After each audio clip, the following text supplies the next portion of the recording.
Membres des commissions défense et sécurité, des lois, de la décentralisation, du travail et des droits humains, ces 25 parlementaires accompagnés de conseillers du président de l'Assemblée nationale et de la directrice de communication de l'institution parlementaire ont 48 heures durant diagnostiqué la situation sécuritaire en zone frontalière.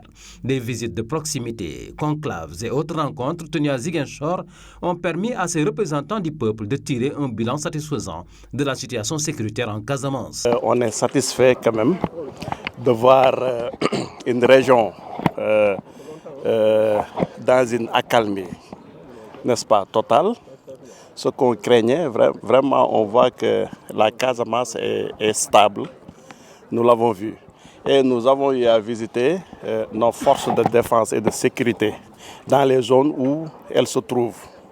On a été voir le gouverneur, il nous a rassurés de la paix qui prévaut quand même en Casamance.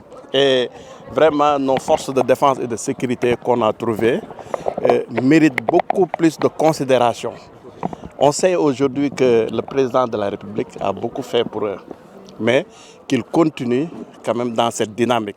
Nous allons repartir avec un ensemble d'informations qui va nous permettre de porter le plaidoyer pour le renforcement des moyens mis à la disposition de l'armée, mais aussi pour plus d'infrastructures au niveau de cette zone de la Casamance. Parce que nous savons en fait qu'on ne peut pas assurer la sécurité si les besoins des populations ne sont pas pris en charge.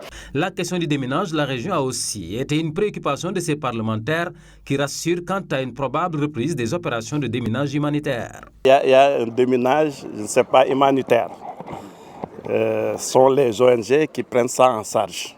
Je pense qu'aujourd'hui, il urge de contacter encore les ONG pour que cette opération de déminage puisse continuer.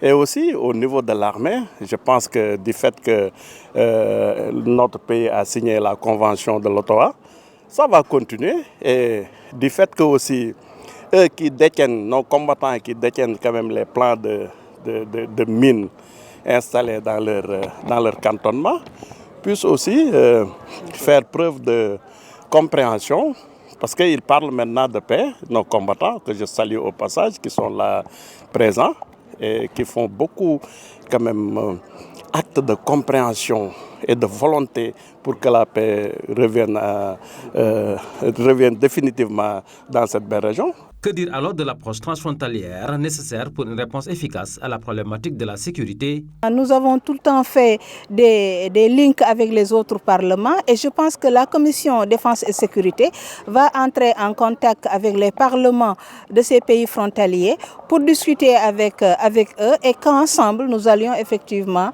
vers la résolution de ces problèmes-là qui se posent au niveau de nos frontières. Ce sont donc une vingtaine de parlementaires qui partent de Ziguinchor, très satisfaits de la collaboration des acteurs locaux dans la réalisation des objectifs de leur mission.